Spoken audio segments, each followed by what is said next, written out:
रमता राम जपो रे प्राणी, अब तो सुन ले राम कहानी।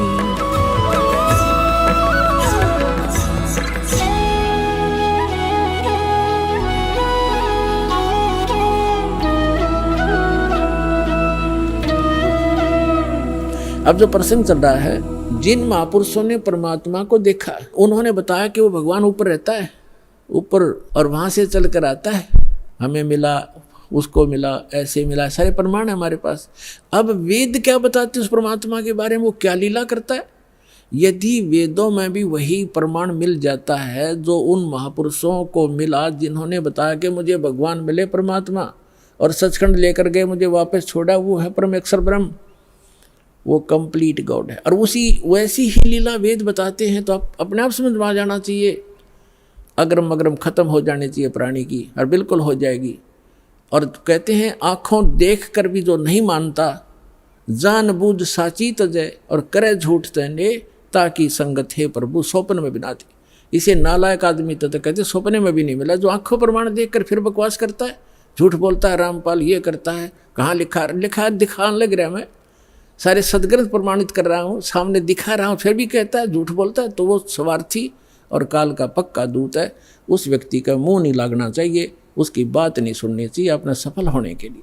आप जी को इतना स्पष्ट हुआ कि परमात्मा जब शिशु रूप धारण करके आता है दूसरी सतिथि में, 3 प्रकार से हमारा धारण पोषण करता है, हमारा कल्याण करने के लिए 3 प्रकार के शरीर में वो लीला करता है। एक तो सतलोक में रहता है, वहाँ तो बहुत तेजों में शरीर है, वहाँ से हल्का तेजपन रूप बना करके, और दूसरे सतिथि में एक शिशु रूप धारण करके प्रत्येक युग में परमात्मा मिलते आते हैं, ऐसा लीला करते हैं। उनकी यही लीला, परवरिश की लीला कुंवारी गांव से ही होती है। और तीसरी सतिथि में वो महात्मा साधु संत का रूप बना के कभी भी कहीं प्रकट हो जाते हैं और अपनी अच्छी आत्माओं को मिलते हैं, उनको ज्ञान समझाते हैं। उनके विषय में आपको बहुत बार बताया है कि किन किन महापुरुषों को वो मिले हैं, और उन्होंने फिर बताया कि हमको परमात्मा मिले अनंत कोट ब्रह्मांड का एक रति निभार, और सतगुरु पुरुष, पुरुष माने परमात्मा, भगवान, कंप्लीट गॉड, कबीर है, कुल के सिरजनहार। अब वेद क्या बताते हैं परमात्मा की महिमा, क्योंकि परमेश्वर ने कहा कि वेद मेरा भेद है, मैं ना मिलूँ वेदन के माही, और जौन वेद से मैं मिलूँ वो वेद जानते नहीं, कि वेद मेरा भेद है, मेरी महिमा का गुणगान करता है वेद। लेकिन वेदों में वर्णित विधि से मैं मिल नहीं सकता, मेरी महिमा तो कंप्लीट है। लेकिन जिस वेद से, वेद माने ज्ञान से, तत्व ज्ञान से मैं मिलूँ, वो ये चारों वेद जानते नहीं, इनमें वो ज्ञान नहीं है। उसका ज्ञान स्वयं ही परमात्मा ने आके बताया, अरिविश दास को भेज रखा है, लाभ उठाओ प्राणियों। ये देखो, अब आपको ऋग्वेद दिखाते हैं। ये है ऋग्वेद। ये कहाँ से प्रकाशित है? सार्वदेशिक कार्य प्रतिनिधि सभा, महर्षि दान भवन, रामलीला मैदान, नई दिल्ली से।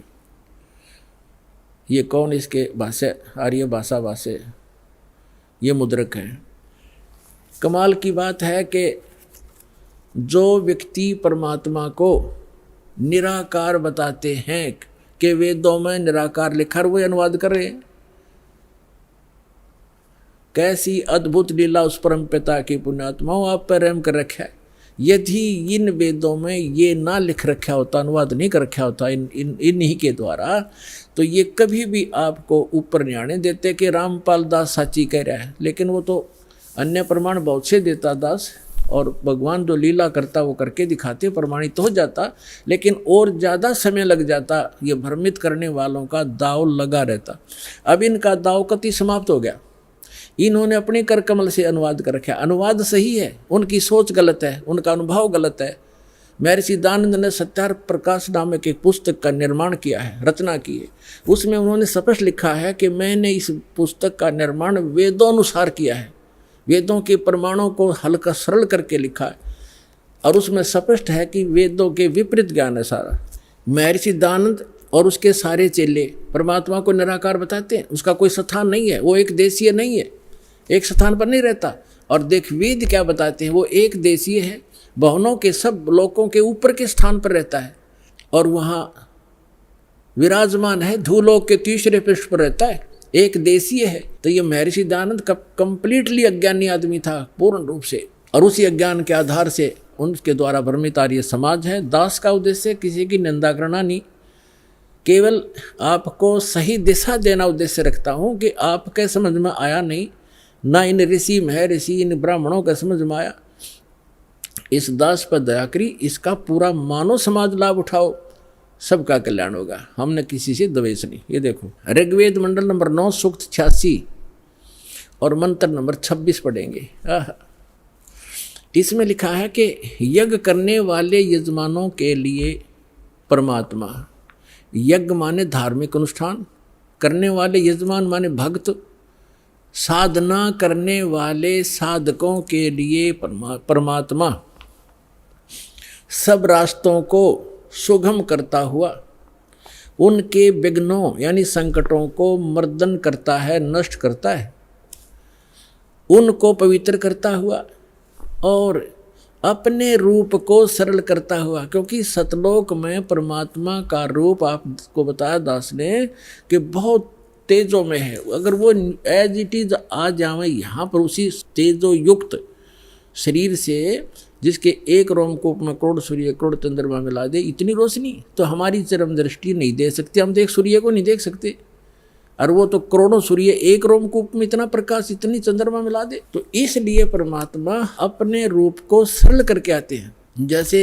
एक कक्ष में कमरे में 1000 वाट का ट्यूब है, 500 की है, 100 की है और एक 0 की भी है, या 10 वोल्टेज की है। सब बंद करके एक 10 वाट की चालू कर दी या 5 वाट की, तो जितना आवश्यक प्रकाश उससे है वो हो गया, बाकी वो है विद्यमान, लेकिन वो प्रकाश ऑफ कर लिया।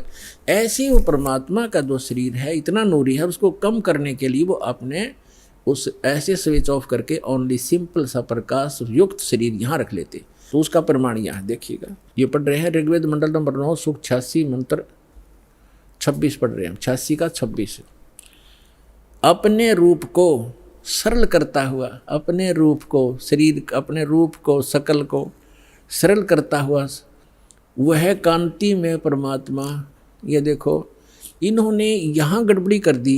ये देखो यह है कबीर, हम कबीर बोले हैं, बै बोला ना, हम कबीर, वेदों को वेद बोलते हैं, तो यहाँ कबीर, हम इस यू कबीर लिखा कबीर। इस रे को इन्होंने संधि छेद करके अपसर्ग लगा दिया, अपसर्ग लगा के इसका अर्थ कर दिया, कवि का अर्थ कर दिया सर्वज्ञ। कवि कोई सर्वज्ञ नहीं होता, ना आज तक होया है, परमात्मा ही सर्वज्ञ होता है। यहाँ अर्थ नहीं करना चाहिए था, अर्थ करके अनर्थ किया इन्होंने। यदि कहीं किसी काव्यकार की महिमा वर्णित हो और वहाँ कवि शब्द हो तो वहाँ अर्थ किया जा सकता, काव्यकार कर दे, सर्वज्ञ वहाँ भी नहीं किया जा सकता। तो यहाँ कबीर देव लिखना था। आपको प्रमाण दिखाते हैं, जैसे ये एक पुस्तक है यजुर्वेद, इस पर ऊपर रे लगा हुआ है। अब इसी में प्रमाण दिखाते हैं आपको। ये देखिएगा, ये यजुर्वेद है, ये महर्षि दयानंद द्वारा ही इसका अनुवाद है।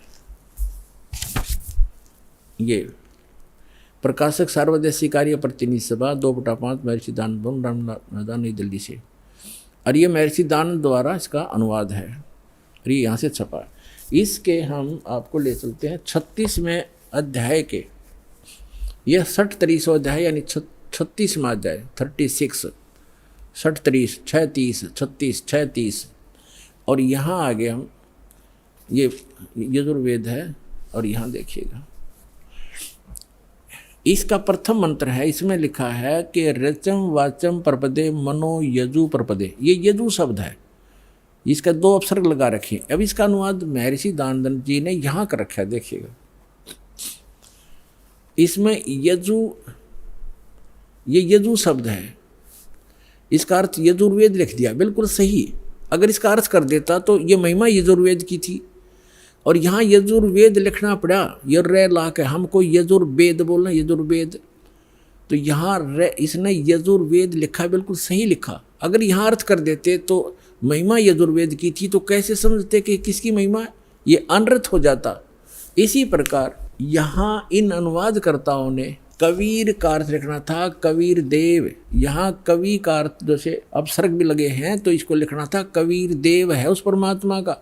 वो कबीर देव माने साहब परमात्मा, कबीर हम कबीर बोले, कबीर देव लिख देती है, देव माने परमेश्वर और कबीर माने कबीर। हम कबीर साहब कहने लगे अपनी लोकल भाषा में, हम वह को वह बोलते हैं, और कबीर देव, कबीर साहब, कबीर भगवान, कबीर अल्लाह, अल्लाहू अकबर।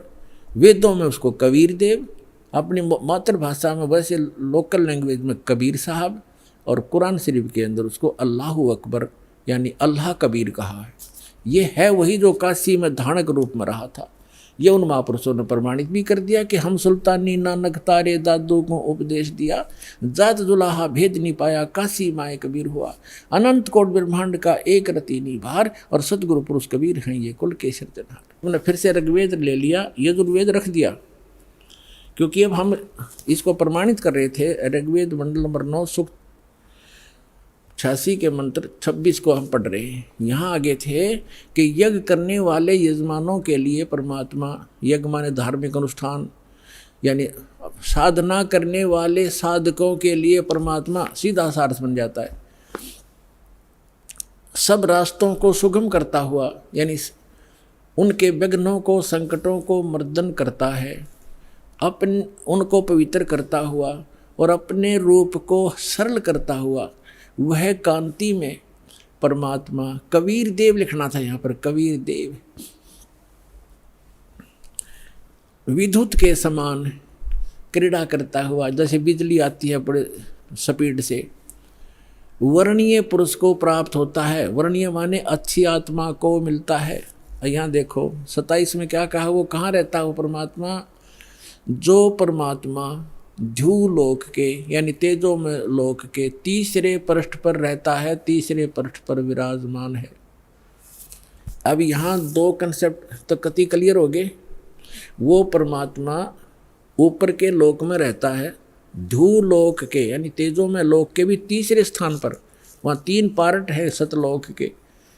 ऊपर के जितने लोक हैं उनको 3 विभागों में बांटा हुआ है, तो उनके सबसे ऊपर के लोक में बैठा हो परमात्मा। और वहाँ से अब आगे दिखाते हैं, बिजली जैसी गति से आता है, जैसे बिजली 1 सेकंड में पहुँच जाती है, और अच्छी आत्माओं को मिलता है और वो वहाँ ऊपर रहता है। और अब देखो ऋग्वेद मंडल नंबर 9 सूक्त 82 का मंत्र 1 दिखाते हैं, 1 और 2 आपको स्पष्ट कर देगा। ये देखिएगा, ऋग्वेद मंडल नंबर 9 सूक्त 82 और मंत्र नंबर इसका यहाँ 82 यहाँ से शुरू होता है, इसका मंत्र 1 है ये रहा। इसमें है कि वो अमर परमात्मा, सोम माने सर्वोत्पादक प्रभु, सबकी उत्पत्ति करने वाला परमात्मा, प्रकाश रूप सद्गुणों की वृष्टि करने वाला, पापों का हरण करने वाला। महर्षि दानंद कहता भगवान पाप नाश नहीं करता, आयुर्वेद कहते हैं पापों का हरण करने वाला, नाश करने वाला है। राजेव, राजा के समान राजेव। ये देखना हम 269 पृष्ठ पर पढ़ रहे हैं, नहीं तो कहेंगे दूसरा पृष्ठ बदल गया होगा। अब 270 पे दिखाते हैं आप, ये 270 राजा के, तो उधर पढ़ दिया समान, राजा के समान दर्शनीय है, दसम देखण योगा है, राजा के समान है देखने में। पृथ्वी आदि लोक लोकांतरों के चारों ओर शब्दमान हो रहा है। वह है वर्णीय पुरुष को, अच्छे आत्मा, अच्छे भगत को, अच्छे व्यक्ति को, जो दृढ़ भक्त है, जो पक्के भक्त है, उनको पवित्र करता हुआ प्राप्त होता है, उनको मिलता है। जिस प्रकार विद्युत आकाशीय बिजली सन्हे वाले स्थानों को आधार बनाकर प्राप्त होता है, जैसे पहले वर्षा के दिनों में हमारे घरों में एक कांसी धातु होती थी, कांसी, उसके थाली बेले गिलास कटोरे हुआ करते थे। और हमारी दादी जी कहा करती थी हमारी माताओं से, चाची ताइयों से, कि बाहर जो थाली रखी होती, बेले रखे होते कांसी के, कहा करती इनको अंदर रखो, क्योंकि कांसी की धातु पर, थाली पर बिजली गिर जाती है आकाश की, क्योंकि उसका अट्रैक्शन होता है। तो यहाँ यही कहा है, वेद बता रहे हैं कि वो परमात्मा अपनी उन पुण्य आत्माओं को ऐसे आधार बनाकर प्राप्त होता है, उसका अट्रैक्शन होता है उन अच्छी आत्माओं दृढ़ भक्तों में, जिस प्रकार आकाशीय बिजली धातु विशेष पर अट्रैक्ट होकर उसी पर आधार बनाकर आती है। बता के कसर छोड़ दी, क्या कमी छोड़ दी वेद ने बताने में। अब आगे देखो, ऋग्वेद मंडल नंबर 9 सूक्त 82 का मंत्र नंबर 1 आपने पढ़ लिया। अब दो में क्या बताया है, किस लिए आता है वो। हे परमात्मन, उपदेश करने की इच्छा से आप, ओहो, यानी ज्ञान देने के लिए, यथार्थ ज्ञान देने की इच्छा से आप महापुरुषों को प्राप्त होते हैं।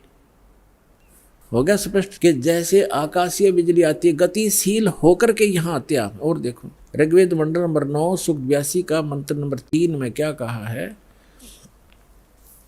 पवित्र यज्ञों में रक्षा से आप प्राप्त होते हैं, पृथ्वी आदि लोकांतरों में गति करते हुए, सर्वव्यापक नहीं, आप है गति करते हुए, ये गलत लिखा है, इन्हें अपनी सोच थोड़ी अड़ाई है। आप माने आप स्वयं गतिशील होकर विराजमान होते हैं। आप स्वयं गतिशील होकर वहाँ से चल कर आते हो, ऊपर धूलोक के तीसरे पृष्ठ में रहते हैं, वहाँ से गतिशील होकर के आप हमारे यहाँ पर आते हो, अच्छी आत्माओं को मिलते हो। अब और ऋग्वेद मंडल नंबर 9 और सूक्त नंबर 54 का मंत्र नंबर 3 दिखाते हैं, देखिएगा। ऋग्वेद मंडल नंबर 9 सूक्त 54 का और मंत्र नंबर 3 है। इसमें लिखा है कि सूर्य के समान जगत प्रेरक वह यह परमात्मा सोम स्वभाव वाला और जगत प्रकाशक है, और सब लोकों को पवित्र करता हुआ भुवनो ऊपरी तिष्ठति, भुवनो ऊपरी तिष्ठति, संपूर्ण ब्रह्मांडों के ऊर्ध्व भाग, ऊपर के भाग में भी नहीं, वहाँ वर्तमान है, वहाँ रहता है, भी तो इसमें आता ही नहीं, वहाँ रहता है अपने आत्माओं।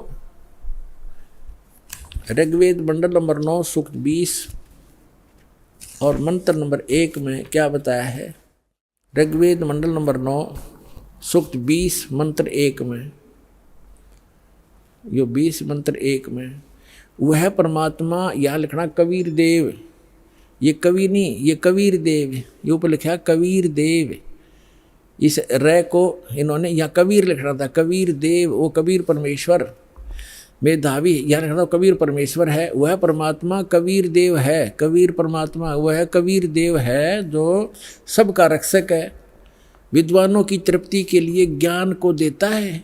विद्वान यानी वही आकर के वो ऐसा ज्ञान देता जिससे बुद्धिमान लोग तृप्त होते हैं, संतुष्ट होते हैं, और सहनशील है, संपूर्ण दुष्टों को संग्रामों में यानी ज्ञान के युद्ध में तिरस्कृत करता है, सबको पराजित कर देता है अपने तत्व ज्ञान से। अब आज इतना ही इन सदग्रंथों से हमने लेना था। अब दास सुनाएगा। आज का जो सत्संग सुनाना चाह रहा था दास, अब शुरू कर रहा हूँ उसको, लेकिन समय थोड़ा है इसलिए संक्षिप्त में बताऊंगा। अब 2 प्रकार से मानव शरीर प्राप्त होता है, और दूसरा ये था कि सत्संग केवल परमात्मा ही आकर बताते हैं, यथार्थ ज्ञान स्वयं भगवान बताते हैं।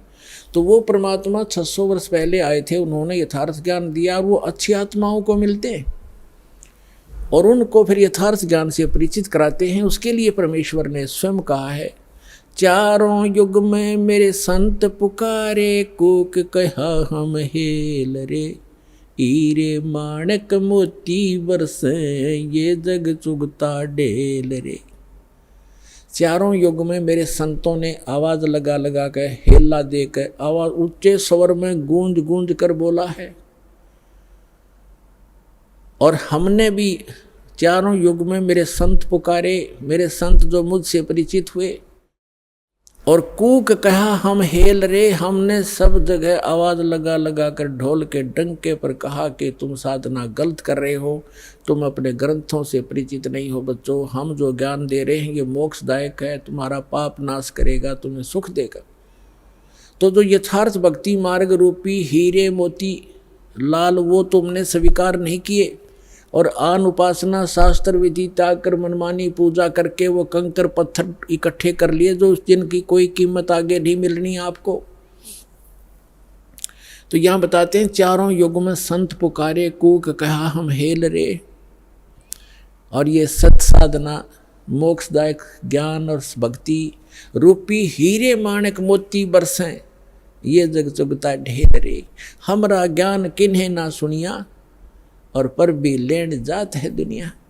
हमारा ज्ञान कोई सुनता नहीं, और वहाँ पर भी में नहाने जाते हैं उस तालाब में जहाँ इन शास्त्र विरुद्ध ज्ञान देने वाले साधकों ने, संतों ने मिसगाइड किया हुआ है। वहाँ कुंभ का मेला लगेगा, उस तालाब में नहाने से मोक्ष हो जाएगा। आपसे पहले तो कछुए, मछलियाँ, मेंढक रहते हैं, वो मुक्त हो जाते हैं, आपसे पहले उसके अंदर ही पड़े हैं वो। अरे बोले आदमियों, है कहीं गीता जी में लिखा कहीं पर ये जा करके पर भी लेकर आओ, या कोई अन्य मंत्र जाप करो, या श्राद्ध निकालो? बल्कि मना किया है श्रीमद् भगवद गीता में 9वें अध्याय के 25वें श्लोक में कहा है कि जो भूत पूजते हैं वो भूत बनते हैं, जो देवों की पूजा करते हैं देवलोक में जा करके उनके नौकर लगते हैं, वहाँ चले जाते हैं, और जो पितृ पूजते हैं वो पितृ लोक में चले जाते हैं, और मेरे पूजने वाले मुझे प्राप्त होते हैं, यानी ब्रह्मलोक में चले जाते हैं। और फिर वो 18वें अध्याय के 62वें श्लोक में कहता है कि उस परमात्मा की शरण में जा, जहाँ जिसकी कृपा से तो परम शांति को, सनातन परम धाम को प्राप्त होगा। तो कहीं पर भी पूरी श्रीमद् भगवद गीता में ना कोई तीर्थ, ना व्रत, और ना ही किसी अन्य उपासना का प्रमाण है। तो हमने शास्त्र विधि अनुसार साधना करनी है, जो हमारे सदग्रंथ बताते हैं। सदग्रंथों में आपको पहले भी बता दिया कि जो वेद हैं, चारों वेद, ये गॉड गिवन हैं, लेकिन 5वां वेद गुप्त था, इसने छुपा दिया। उसमें कंप्लीट कोर्स था, पूरा मोक्ष मार्ग था, पूरा ज्ञान था, वो नहीं रखा। तो परमात्मा स्वयं आकर वो ज्ञान देते हैं। उस ज्ञान के अंदर ये पूरा कोर्स है मोक्ष प्राप्ति का, यहाँ के सुख प्राप्ति का, आपके संस्कार में, प्रारब्ध में, आपकी किस्मत में लिखे हुए पाप को टालने का। ये साधन वालक ने वर्णित किया है, जो दास के पास उपलब्ध है, इसको प्राप्त करो।